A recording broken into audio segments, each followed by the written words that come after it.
மக்களுக்கு சலுகை விலையில் அத்தியாவசிய பொருட்கள் பெறுவதற்கு கூட்டுறவு மற்றும் சதோச வலையமைப்பை விரிவுபடுத்த திட்டம். பேக்கரி உற்பத்தி பொருட்களின் விலைகளை குறைப்பது குறித்து ஆராய்வு. நெல் கொள்வனவு செய்வதற்காக அரிசி ஆலை உரிமையாளர்களுக்கு வழங்கிய கடன் வேறு தேவைகளுக்கு பயன்படுத்தப்பட்டுள்ளதா என ஆராய அதிகாரிகளுக்கு பணிப்புரை.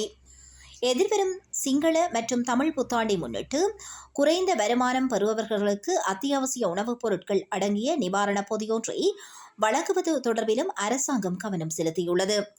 உணவு பாதுகாப்பை உறுதி செய்வது தொடர்பான கொள்கை முடிவுகளை எடுப்பதற்காக விவசாய, கால்நடை, காணி மற்றும் நீர்ப்பாசன அமைச்சர் KD லால்காந்த் மற்றும் வர்த்தகம், வாணிப, உணவு பாதுகாப்பு மற்றும் கூட்டுறவு அபிவிருத்தி அமைச்சர் வசந்த சமரசிங்க மற்றும் உணவு கொள்கை மற்றும் உணவு பாதுகாப்பு குழு உறுப்பினர்கள் இன்று 3வது முறையாக பாராளுமன்ற வளாகத்தில் கூடியபோது இது தொடர்பில் கவனம் செலுத்தப்பட்டது.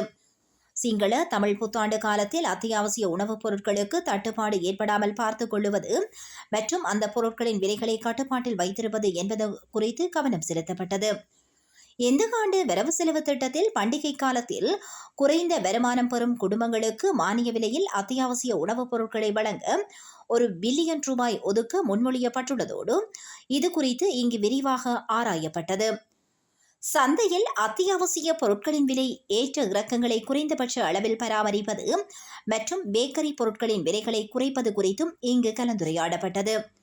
நெல் கொள்முதல் குறித்தும் இங்கு ஆராயப்பட்டதோடு நெல் கொள்வனவு செய்வதற்காக அரிசி ஆலை உரிமையாளர்களுக்கு வழங்கப்படும் கடன் வசதிகளின் கீழ் வாங்கப்படும் நெல்லின் அளவை கண்காணிப்பது குறித்தும் கவனம் செலுத்தப்பட்டது.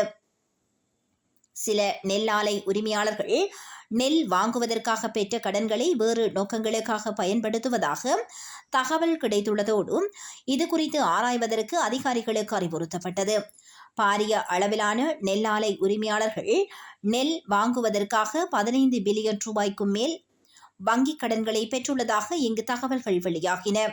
எனவே இந்த ஆண்டு 2,50,000 மெட்ரிக் டன் நெல் கொள்வனவு செய்ய அரசாங்கம் எதிர்பார்ப்பதோடு சிறு நெல் ஆலை உரிமையாளர்கள் நெல் கொள்வனவு செய்வதை ஊக்குவிப்பது குறித்தும் இதன்போது கவனம் செலுத்தப்பட்டது.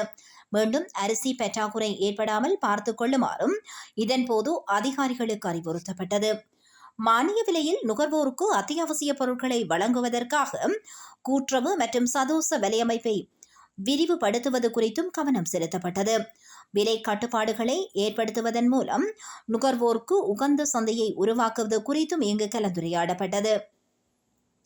பிரதமரின் செயலாளர் GP சவுத்ரேஸ், ஜனாதிபதியின் சிரேஷ்ட மேலதிக செயலாளர் கபில ஜனக பண்டார உள்ளிட்ட அமைச்சுக்களின் செயலாளர்கள் அடங்கிய உணவு கொள்கை மற்றும் உணவு பாதுகாப்பு குழுவின் உறுப்பினர்கள் இந்த கலந்துரையாடலில் கலந்து கொண்டனர்.